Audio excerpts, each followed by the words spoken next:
नेपाल की सियासत में भूकंप, प्रधानमंत्री ओली आउट और रवि लामिछाने इन। नमस्कार, स्वागत है आपका और आपके साथ मैं हूं आर.एस. अवस्थी।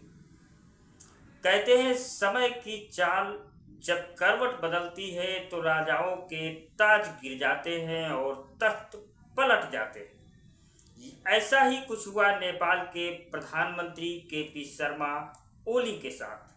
सत्ता पर काबिज रहने की उनकी हर चाल, हर जुगत आखिरकार थरी रह गई। जिस ताकत से ओली ने कुर्सी हथियाई थी, वही ताकत आज उनके खिलाफ खड़ी हो गई और जनता के गुस्से ने उनकी कुर्सी खिसका कर रख दी। नेपाल में लोकतंत्र आया, लेकिन स्थिरता कभी नहीं आई। पिछले 14 साल में 17 बार सरकारें बदली। हर साल नई सरकार, नया प्रधानमंत्री, नई पैंतरेबाजी और नई चालबाजी।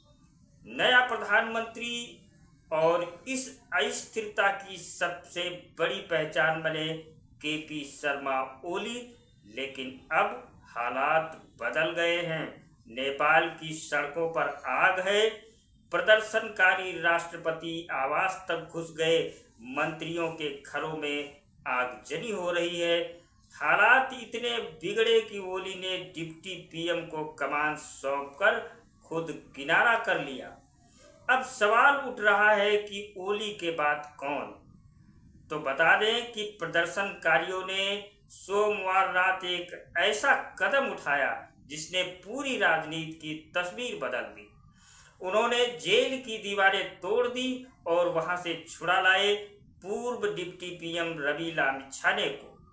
युवाओं का गुस्सा और लामिछाने का करिश्मा दोनों मिलकर अब ओली सरकार को पूरी तरह साफ कर सकते हैं। समर्थक कहते हैं कि रवि ही सच्चे नेता हैं, रवि ही अगले प्रधानमंत्री बनेंगे। बता दें कि रवि टीवी एंकर से जनता के हीरो बन चुके हैं। रवि लामिछाने का सफर किसी फिल्मी कहानी से कम नहीं है। कभी टीवी पर सीधा कुरा जनता संघ जैसे शो में भ्रष्टाचार और अन्याय के खिलाफ जोरदार आवाज उठाते थे। जनता ने उन्हें अपना मसीहा माना। उनका नारा आवाज बनो बे आवाजों की आज भी लोगों के दिलों में गूंजता है। 2022 में रवि लामिछाने ने राष्ट्रीय स्वतंत्र पार्टी आरएसपी बनाई। गांव-गांव घूमे, युवाओं को जोड़ा और नतीजा पहले ही चुनाव में 20 सीटें जीतकर संसद में धमाका कर दिया। इतना बड़ा चमत्कार नेपाल की राजनीति में पहले कभी नहीं हुआ था। तभी उन्हें सत्ता का हिस्सा बनाया गया। रवि बने डिप्टी पीएम और गृह मंत्री। लेकिन राजनीति आसान नहीं थी। अमेरिकी नागरिकता विवाद में उनकी संसद की सदस्यता छिन गई। जनवरी 2023 में सुप्रीम कोर्ट ने उन्हें अयोग्य करार दे दिया। बाद में उन्होंने नेपाली नागरिकता ली और राजनीति में फिर से वापसी की। लेकिन तभी उन पर कोऑपरेटिव घोटाले का आरोप लगा और अक्टूबर 2024 में जेल भेज दिया गया। समर्थकों का दावा रवि निर्दोष हैं, उन्हें साजिश के तहत फंसाया गया।